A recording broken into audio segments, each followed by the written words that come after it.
I think so. I think that there's an adventurous spirit, but also there's a sense of self-confidence that you gain and that you explore. Like you want to see how much further you can take it. You want to test the limits. And I identify with that for sure. That's always been my drive, just to come up with new tricks. Like I knew the first time I ever did a trick, like a new trick and one that hadn't been done before, the buzz that I got from it was what I've been chasing my whole life. You know, the idea that I created something new, like just on my own with my own thoughts and creativity, and that like I did it my own way. And you know, skateboarding was like that. It was like this art form to me where there's this blank canvas and it's just like, go make it your own.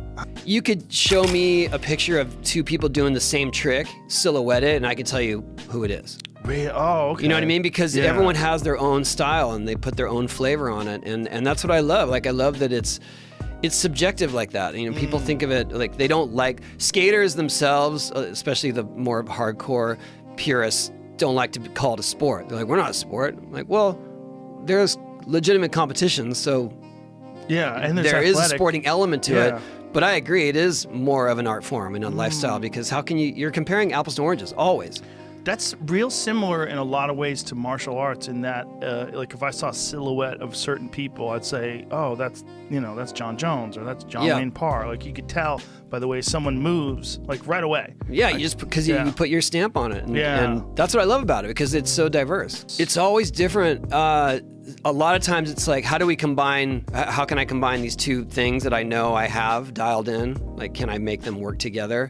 Sometimes it's a happy accident. Like you go try something, your board spins the other way, and it's like, well, wait, if I caught it there, that would have worked out. I literally created a new trick yesterday. Yeah, because we are doing this. When will this air? Tomorrow. Tomorrow. Well, we're doing sort of a we call it an NBD best trick event at my ramp. NBD means never been done. And so my idea was that. And this will all come out, but my idea was that while we're all stuck, doing this social distancing and whatnot, let's do a best trick event where everyone gets 1 hour on my ramp, all the best vert skaters. So you get 1 hour to get a trick on video. So it's literally just one dude or one skater and one filmer at the ramp at a time. And I had to come up with this trick, and I started trying one that I had been working on. And it just kept slipping away, like getting worse every attempt. And so I went and sort of switched gears into a trick that I had tried a couple months ago, and was like, if you're ever gonna make this happen, this is it. And finally one just clicked, and I made it. And it was just like, it was the combination of two tricks that I have pretty dialed, but putting them together added this element of just so much to miss. Like they all, everything had to come together at the exact moment and land on my feet on the coping in the right position. And I knew if I got it once, I'd make it, but like, I'm never gonna do that trick again. That's how technical it is now, where I just know that, okay, I got that one, done it, got it on video. I don't wanna go through that again. When I was a kid, there was no 50-year-old rock stars. Like we thought, you know what I'm saying? Like we thought of rock stars as they were in their 20s and 30s, and then they just kind of like, we thought they faded away, like the Beach Boys. Everybody felt sad about the Beach Boys when I was a kid. But not anymore. Now Mick Jagger's like fucking almost 80 years old, and he's rocking after heart surgery and shit. And the same is kind of true with skaters, right? Because when we were kids, when you became famous, you were like the first wave, right? Or one of the first waves, and certainly the most famous. You're 52, and you're still like, is that a weird thing that you're It is weird. It's well, it's fun. It's great that you can still do it, and then you're still, you're also, it's not like you're a dinosaur. You're accepted. Like you're a skater. It's like you just happen to be 52. Once you're at an age of responsibility, you're 18, you got to get a job. You can't skate for a living. No one can. So, your skating career is over by then.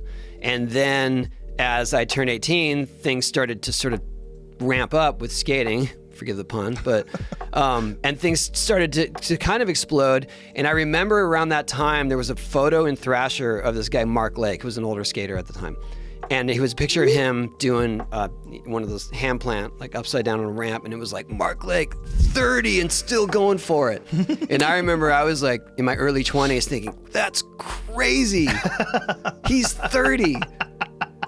Right? And then as things progress, like we realize that we're all sort of, if we're able to do this for a living and we can really pursue it and we have support, we're getting better into our 30s. I mean, when I did the 900, the X Games, I was 31.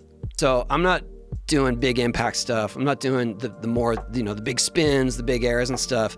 I've learned to get more technical with my skating, and that has allowed me to stay creative, but maintain my health. When I grew up, like, I think my journey allowed me to really be prepared for that, because when I was a kid, I was doing this Outcast activity, right? So I was already not cool in school. And then I started skating, and I was like a scrawny little kid with a really sort of what they call robotic style, because I was focusing on tricks. So I was getting made fun of in the skate world. So I was like an outcast in this Outcast activity, and it was really isolating. And at some point I was just like, I love this too much to listen to these people and not do it. Like, explain to me what you were getting shit on for. Like, you had a robotic style? So basically, when I first started getting into skating, especially pool skating, to be a pool skater, you had to be super cool, look like you're surfing. It was all about your style, right? And it was all about like how you flow. And if you're doing aerials, it's got to look cool. And so all I really knew how to do was to maneuver my board. And so I was doing these tricks where I'd like spin my board under my feet and do these weird sort of hand plants and aerial tricks and things where it just wasn't the normal. And it wasn't really considered the cool way to skate. And so they were like, they call me a circus skater.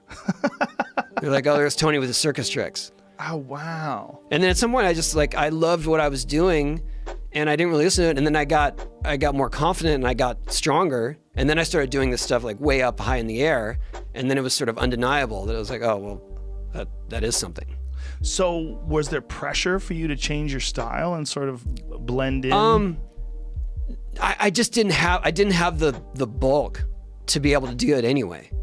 Back then, in order to do aerials out of pools, you had to like reach down and grab your board and sort of muscle it into the air and above the coping. And I learned how to launch into the air without grabbing my board and then grabbing it at the peak. And that allowed me to get the height when I was still really scrawny and weak. And they said that technique was cheating. Like, they literally wrote that in Thrasher magazine. It's just like, well, Tony Hawk cheats because he ollies into his airs, and that way he can just grab it wherever. And I was just like, yes, that's exactly it. That's what I'm trying to do. Weird. That's so weird. So they would judge you on, that's so crazy. Here's this invented thing, right? Right. This art form. And then you're doing it your way, and they're saying you're cheating. Yeah. Yeah. It was just like this old guard in skating, and they didn't like to see anything new or sort of fringe. And then a lot of my peers who were my age, they all figured that same technique out, and then we just kind of took over. That became the way to skate. And but then through the years, like in those days, skating was still very much a novelty. And then in the 90s, like X Games came into play, and then all of a sudden my name was well known, not mainstream, but getting there. And then our video game came out, and then it was just like, oh, you're just a sellout. Wow. And it was like, because of the video game? Because of the video game and the endorsements that followed from that. I was doing stuff for Jeep, for McDonald's, for Doritos, and they were just like, oh, you're just a sellout. I was like, when I turned pro at age 14, if McDonald's had asked me to be in a commercial, I would have jumped on it. Are you kidding me? Like, I was eating McDonald's my whole life. I still do.